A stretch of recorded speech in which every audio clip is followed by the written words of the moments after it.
Para mí es un placer poder estar aquí, poder compartir estas ideas con ustedes, y quisiera agradecer en nombre de Claudio Matos, justamente la persona que me ha hecho esta invitación, el poder participar y compartir con ustedes estas ideas. Ha sido una casualidad el hecho de que nos hayamos encontrado en este camino, porque ha sido gracias a una colega como nuestra, Andrea Valdivia, que fue el contacto que inclusive había entre la Universidad Austral y este proyecto. Y ella me heredó un poco el contacto institucional y hemos tratado de hacer de esto no simplemente una ficción institucional, sino lograr el objetivo central de este proyecto, que es establecer redes, una plataforma finalmente que pueda concretar trabajos conjuntos y que pueda ser un tanto más horizontal a la hora de debatir en torno a normalidad, diferencia y educación. Yo he llegado a estas temáticas también un poco por casualidad, creo que como gran parte de las cosas que nos suceden en la vida, principalmente por la interrogación individual. Como decía Foucault, uno constantemente está preocupado de ese cuidado de sí, de esa atención con respecto a uno, y constantemente en el ámbito cultural, en el ámbito social, laboral, donde uno se mueve,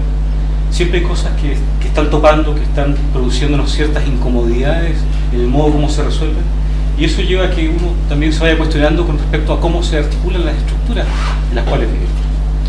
Y yo hace tiempo me planteé la idea junto con otras colegas de realizar un proyecto de investigación en torno a tópicos que estábamos trabajando en común y que giraban en torno principalmente a la obra de Judith Butler.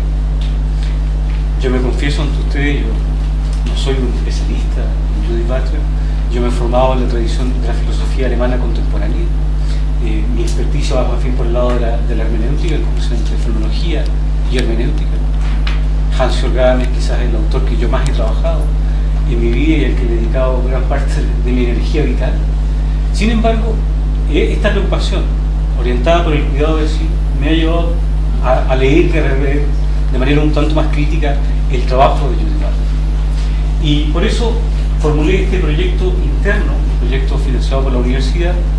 de la Dirección de Investigación y Desarrollo, que la categoría de género, las ciencias sociales y las humanidades, aporte de Judith Butler para la ampliación de los estudios de género.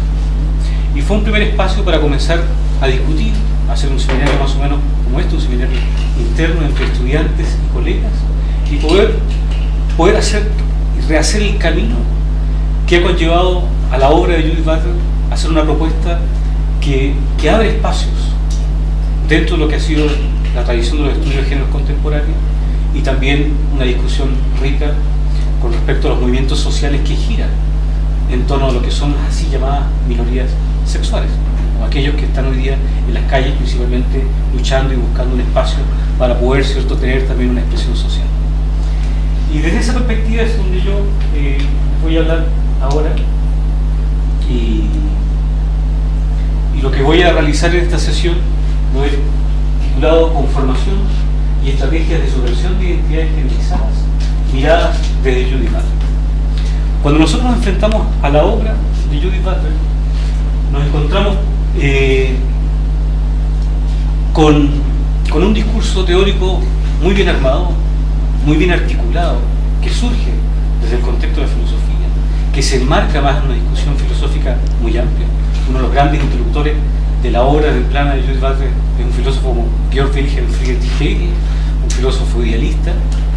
Sin embargo, las consecuencias que ella saca de esa lectura son bastante originales, y que yo creo que ningún otro intérprete de la obra de Hegel ha sido capaz de ver. Y si uno empieza a leer su obra, que es la obra más conocida de ella, que es El género en disputa, y hoy día ya tenemos otras como Deshacer el género, que quizás es una de sus obras más controvertidas y polémicas, uno piensa cómo de pronto, ¿cierto?, además de ese ambiente norteamericano, fue capaz de surgir un pensamiento como este, ¿no?, haciendo uso de categorías propias de la filosofía occidental, de la filosofía continental, y fue capaz de plasmar un discurso que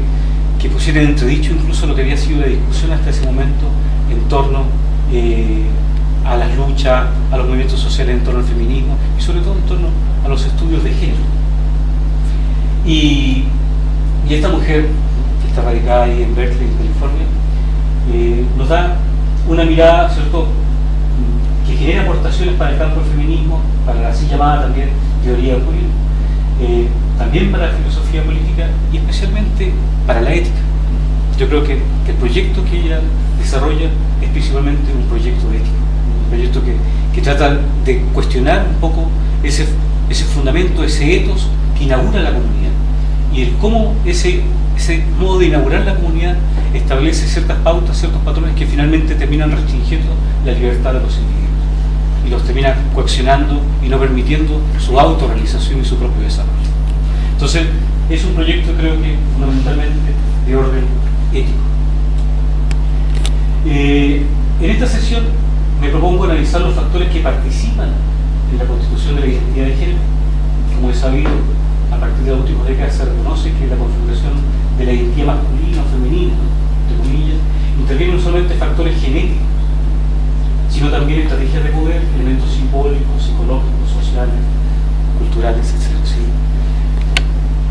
Y esa es un poco la trama que está detrás, a la base de la obra de Judith Butler y lo que trata también de mostrar y de cuestionar al mismo tiempo.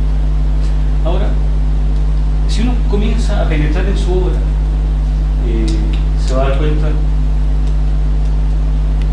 que Judith Butler utiliza una matriz para hacer una lectura justamente de cómo se han ido entendiendo las identidades generizadas y que esta matriz de sexo, género, deseo, en tanto que son construcciones culturales de normas que violentan a aquellos sujetos que no participan. Ya ve que hay una concatenación, ¿cierto? Una relación muy estrecha entre estos tres factores, donde podría ser, ¿cierto?, la determinación sexual, ¿cierto?, de cualquiera de nosotros, la adscripción a un cierto género que devela determinadas prácticas que obedecen justamente a esa sexualidad, y por supuesto una cierta orientación, un deseo hacia el cual se debe plasmar y donde finalmente estos gentes se unen y se reúnen y conforman la comunidad. Sin embargo, ella ve la necesidad de subvertir estos conceptos que oprimen al individuo y se propone como opción la creación de una serie de prácticas performativas que acaban creando nuevos significados y se reproducen más allá, ¿cierto?, de este sistema binario en el cual nosotros cotidianamente existimos. Quizás la crítica al sistema binario o a la lógica lineal, como también se le ha llamado, es una crítica constante que nosotros nos encontramos desde la segunda mitad del siglo XX en adelante, en distintos autores y con distintos énfasis. Yo creo que los discursos postestructuralistas, la posmodernidad, donde podemos ubicar también en esa lógica los discursos de Judith Butler, han tratado justamente de cuestionar ese carácter lineal que nosotros hemos heredado a la mujer. Por lo tanto, se ha ido socavando de distintas esferas justamente este modo de entender la realidad que por lo general es un tanto maniquea, que nos hace a nosotros tomar opción, sin que lo quisiéramos, de uno u otro bando, y rápidamente polarizar un poco la realidad. Si quisiéramos nosotros entrar a revisar esta obra, podemos indudablemente ir a sus textos y comenzar a revisar lo que ella nos dice y desentrañar un poco la maraña teórica que está ahí detrás. Sin embargo, creo yo que hay que hacer una lectura también oblicua para permitir oxigenar un poco esta obra y ver cuáles son las fuentes que están detrás también de esto. Porque pese a que es un pensamiento muy original, enfático y crítico y que cuestiona gran parte de las estructuras que definen la sexualidad, el género, hay muchos autores que están detrás y que posibilitan justamente la elevación, ¿cierto?, de este discurso. Y a mí me gustaría, como tengo esta más de formación, que es la filosofía, y que a partir del método histórico crítico uno siempre está tratando de buscar cuáles son los fundamentos que están detrás de un discurso, me gustaría comenzar en primer lugar analizando desde una perspectiva histórico-crítica algunas de las bases teóricas que fundamentan la obra de Judith Butler. Eso sería la primera parte de esta presentación. Luego, examinar algunos de los aportes de la obra de Butler a los estudios de género, principalmente en tres obras, que son el género en disputa, los mecanismos psíquicos del poder y también deshacer el género. Y por último, exponer algunas líneas teóricas, que no da tiempo, performativas, que se abre a partir de la obra de Judith Butler para combatir identidades generalizadas, y que en este caso sería solamente un ejemplo de aquellos que han seguido justamente esta senda, y que es el caso particular de Beatriz Preciado, que más se da en un contexto lingüístico como el nuestro, es de origen español. Bien, este primer punto, este primer objetivo que nos vamos a trazar en esta sesión, las bases teóricas fundamentan la obra de Lyotard. Por un lado, he tratado de recoger algunas bases filosóficas que están, ¿cierto?, a la base de los estudios y también algunas bases científicos sociales. En el primer punto, la tradición de la cual creo yo que viene esta preocupación ética que está en el fondo del pensamiento de Lyotard, está enmarcado principalmente en lo que es el existencialismo.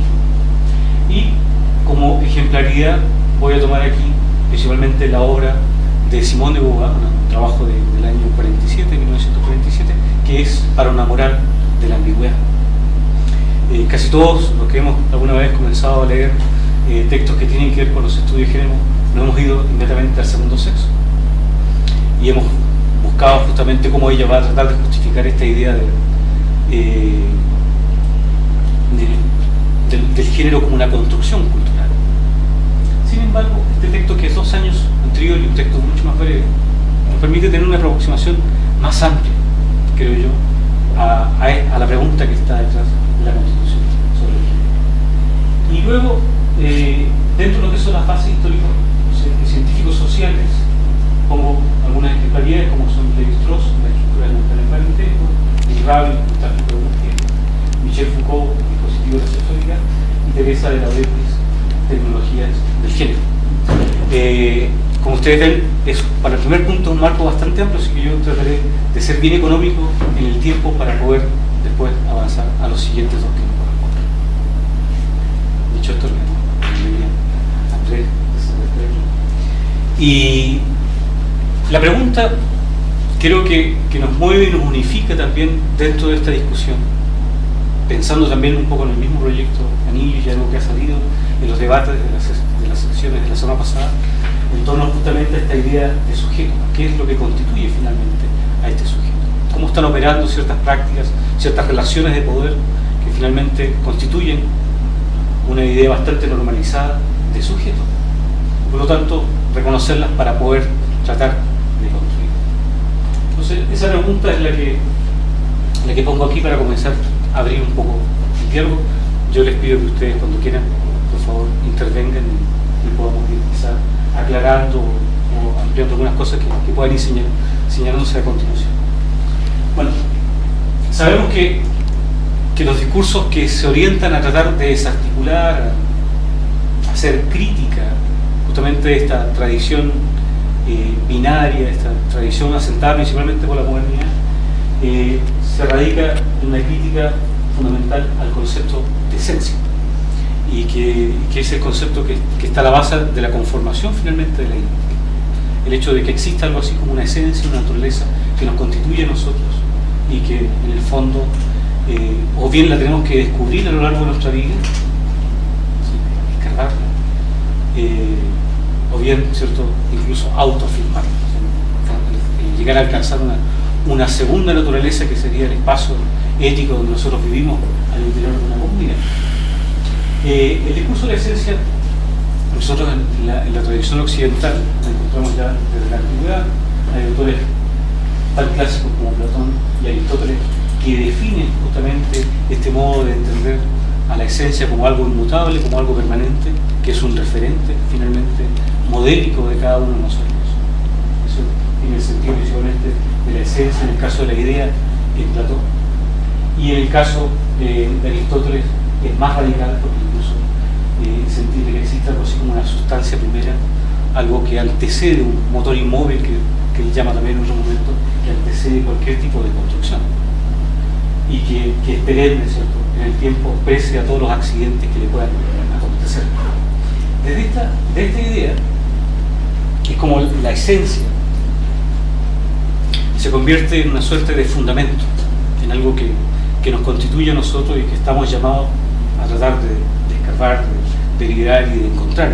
y de hacer evidente, ¿cierto?, para nosotros y para el resto. Eso incluso está también presente en la misma observación socrática del conócete a ti mismo, gnosis sea autónoma. Y este fundamento, para los griegos y especialmente para Aristóteles, va a tomar la expresión de un hipokeimen, que es una expresión, yo creo que muy poco utilizada en el ámbito coloquial, pero que es la expresión que viene a reemplazar el concepto de esencia, y que si nosotros empezamos a leer los discursos filosóficos, sobre todo los discursos filosóficos, siempre está detrás, a la base de lo que nosotros entendemos por esencia y especialmente como fundamento del humano. El hipokeimenon en griego es la expresión, una articulación de un verbo, que es el verbo filmado, que es el verbo yacer, es decir, estar recostado, y hipo, que es debajo, es decir, lo que yace debajo, lo que está debajo, lo que es, en el fondo es el suelo de las cosas, eso es hipokeimenon. Y eso luego al latín fue traducido por subjecto, que no quiere decir sino exactamente lo mismo, lo que está debajo, lo que subyace. Y eso es lo que nosotros después hemos llegado a concebir como sujeto. Es decir, el sujeto como aquello que es el fundamento último de la realidad. La diferencia, por ejemplo, con el mundo antiguo o la modernidad, es que el sujeto no es simplemente aquello que subyace, sino aquello que sostiene la realidad. Porque esa es la expresión también que nosotros le damos y el sentido que le damos también a la expresión sujetar. Ha surgido justamente, no solamente de que se convierta en la base, sino de que sostiene la realidad. Entonces, justamente con respecto a este concepto de sujeto, que es el que a nosotros nos interesa examinar, vale la pena hacer esta reflexión, porque en el fondo gran parte de estos discursos tratan de orientarse principalmente a establecer una crítica a la sujeción, al hecho de estar sosteniendo la realidad. Entonces, el sujeto cumple justamente ese rol